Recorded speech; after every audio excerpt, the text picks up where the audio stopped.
On se retrouve sur le plateau du live de la foire de Brignoles pour parler formation, insertion professionnelle avec vous, Christian Brailleur. Vous êtes directeur du lycée agricole de Saint-Maximin de la Provence Verte. Bonjour à vous, merci de nous rejoindre sur le plateau. Présentez-nous un petit peu les grandes lignes de ce lycée agricole. Oui, alors effectivement, c'est un lycée qui est vraiment intégré sur son territoire, parce que l'agriculture, c'est avant tout un territoire.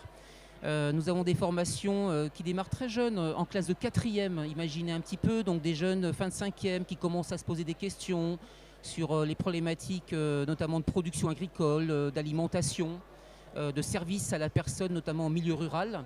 Effectivement, on les accueille en 4e, 3e et ensuite ils peuvent s'orienter sur notamment des bacs pro qui permettent aujourd'hui de professionnaliser des jeunes sur les métiers de l'agriculture ou du service. Quand on dit agriculture, on pense aussi à l'élevage, beaucoup l'élevage parce qu'on est dans un département d'élevage avec notamment de la production laitière. Et puis la viticulture qui est quand même aujourd'hui le grand secteur agricole local, avec notamment les coteaux-varois et l'ensemble des appellations qu'on connaît bien. Voilà. Et derrière tous ces bacs pro, nous avons ouvert il y a plusieurs années une filière technologique qu'on appelle le bac STAV, Sciences et techniques de l'agronomie et du vivant. Ce sont des jeunes qui se prédestinent à des métiers dans l'environnement, dans la nature, de façon générale. Et l'ouverture du bac général, avec notamment cette fameuse spécialité, et j'y tiens, bioécologie. Elle est très spécifique à l'enseignement agricole. Ça permet vraiment à des jeunes, tout en continuant des études longues, d'ingénieurs, de docteurs, donc des gens vraiment en capacité de réfléchir sur toutes les problématiques environnementales, de biologie et d'écologie.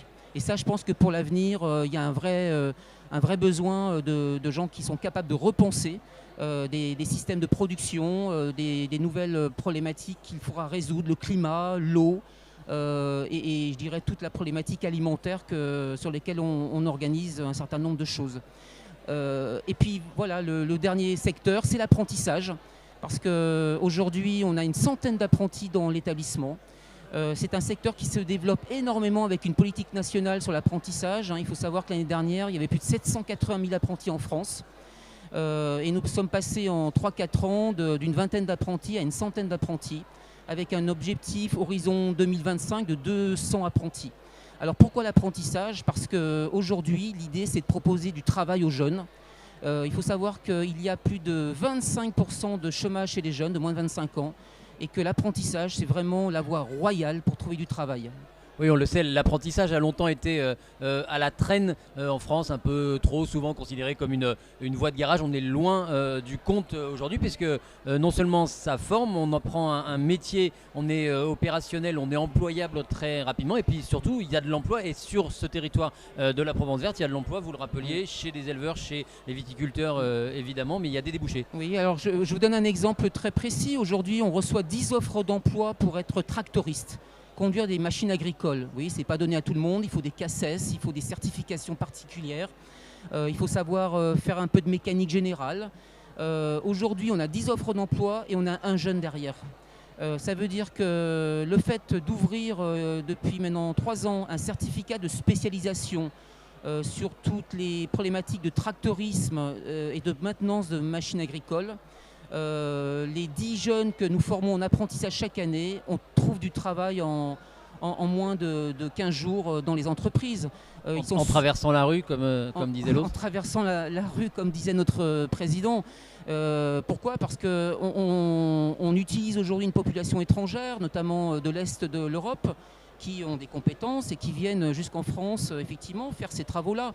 Et je pense que quand on est agriculteur, viticulteur, on a besoin d'ouvriers tractoristes, pas uniquement des gens qui sont sur des compétences simples, mais qui sont sur une certaine technicité. Les machines agricoles aujourd'hui, c'est beaucoup de mécanique et de technologie.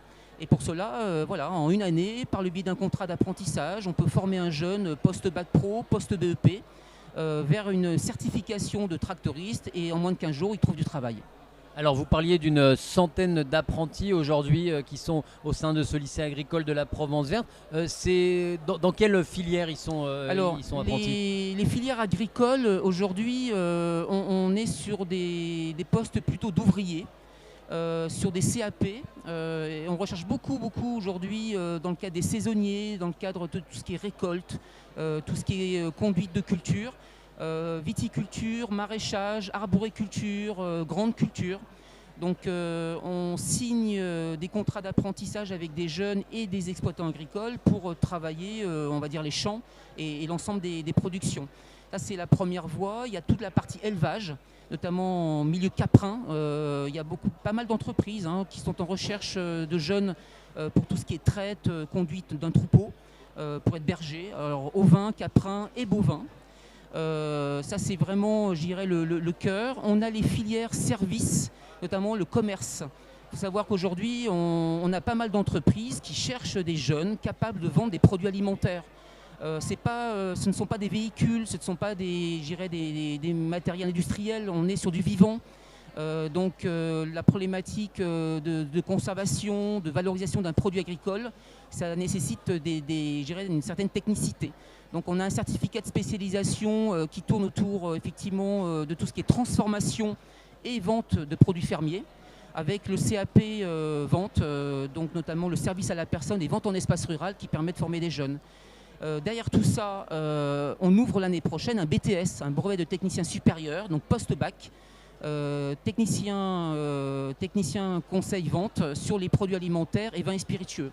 Voilà, donc quand on additionne tout ça avec les spécialisations tractorisme, ça fait une centaine d'apprentis, sachant qu'avant l'apprentissage, il y a le pré-apprentissage. Et moi, je pense qu'aujourd'hui, on a des jeunes qui sont dans des parcours types qui sont les suivants. Ils rentrent en formation initiale scolaire, on les dégrossit sur le côté agricole. Ils passent en pré-apprentissage pour faire des stages en entreprise, commencer à acquérir une petite expérience avec l'idée de trouver un maître d'apprentissage et ensuite ils signent un contrat d'apprentissage avec une entreprise, 2 ans de formation ou 4 ans de formation et à la fin de tout ça, c'est l'insertion professionnelle. Et l'objectif de votre présence ici sur la foire de Brignoles, c'est aussi développer le réseau, aller voir les entreprises, leur montrer la diversité des formations que vous proposez, aussi placer peut-être des fois des CV auprès du tissu économique brignolais de la Provence verte. Oui, tout à fait. Alors on a un gros réseau déjà actuel. Moi, sachez que je signe plus de 2500 conventions de stage par année. Donc le réseau, il existe. Il y a une force vive professionnelle derrière le lycée, une centaine de contrats d'apprentissage. Donc les professionnels nous connaissent bien et nous reconnaissent comme un acteur majeur de formation. Moi, ce que j'aimerais dire, c'est qu'on va au-delà de la formation et de l'insertion aujourd'hui au travers de notre lycée. On anime le territoire, on le développe.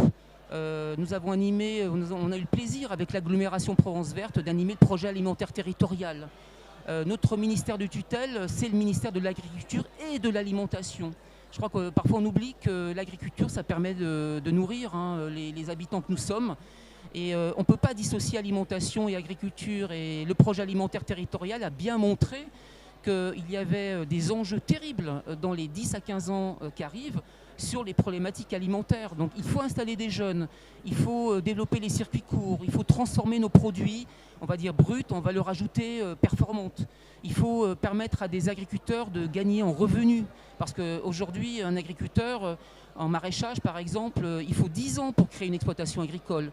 Il faut débloquer le foncier agricole. Je crois que l'agglomération met beaucoup d'énergie là-dessus, avec la Chambre d'agriculture, moi, que j'admire, parce qu'il y a une vraie volonté politique aujourd'hui de regagner les terrains en friche qui ont été abandonnés depuis de nombreuses années.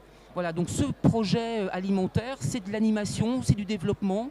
Nous avons une légumerie aujourd'hui au sein du lycée proposée à 14 maraîchers qui transforment leurs produits. Voilà, tout ça, c'est en lien avec la formation, c'est en lien avec l'insertion. Et on va bien au-delà aujourd'hui d'un acte purement pédagogique d'une salle de classe.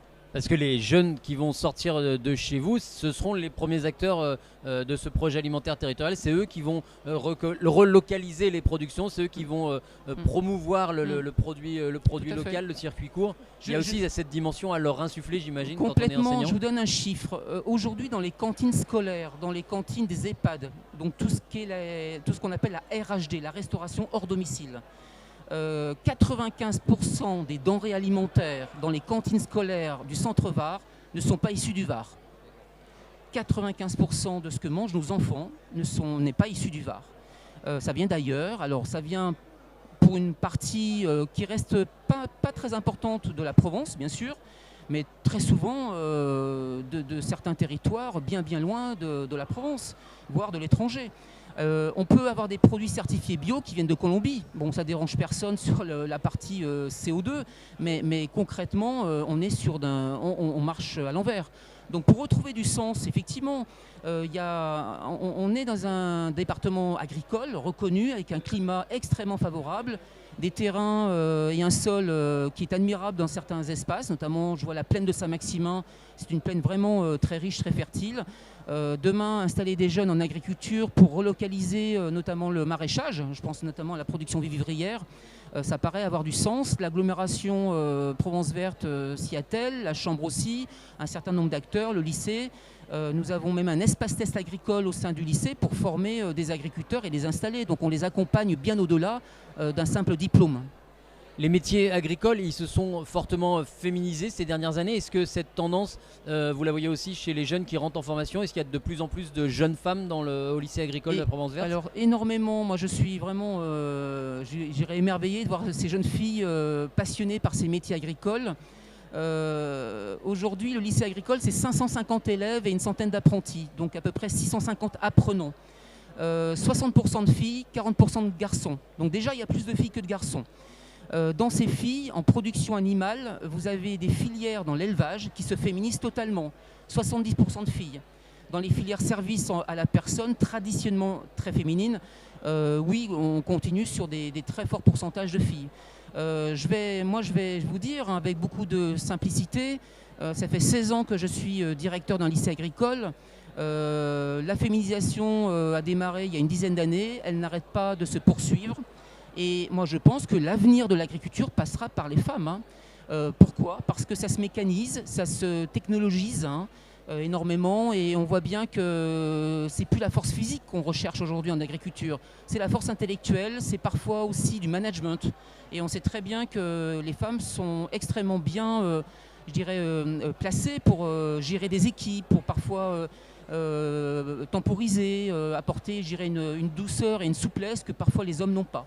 Donc moi je milite pour que les femmes prennent leur place entière dans le monde agricole. C'est déjà fait et je pense que le chemin est loin d'être arrêté. Alors sur la foire de Brignoles, vous avez un stand, le lycée agricole la Provence Verte Saint-Maximin. Qu'est-ce qu'on peut trouver sur ce stand? Il y a, j'imagine, des renseignements sur les différentes formations que vous proposez. Vous avez des animations à mettre en place? Oui, voilà, donc on présente bien sûr nos formations. Aujourd'hui, à 14h30, il y a des animations itinérantes public enfance sur les folies bergères. Donc c'est la problématique de l'élevage. De 13h30 à 17h30, on travaille des animations avec deux autres établissements, notamment le 2C et l'IMSAT, qui sont l'école du sport et de la deuxième chance, sur lesquels on travaille sur les métiers de l'agriculture, le sport, l'animation.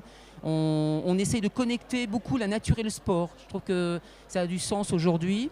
Demain mardi, on a des ateliers de transformation en jus de pomme. Donc de la pomme, on va en faire du jus. Et on va permettre à des adultes et des jeunes d'appréhender cette problématique de transformation. Mercredi après-midi, des ateliers de fabrication de bombes à graines. Donc l'idée, c'est effectivement de mélanger des graines, de la biodiversité, et de pouvoir lancer ces graines sur des espaces qui vont accueillir demain de la biodiversité. Donc c'est assez intéressant d'appréhender ces problématiques de biodiversité. Mercredi après-midi, il y a aussi des ateliers de traite, donc avec des chèvres et notre vache, avec son veau.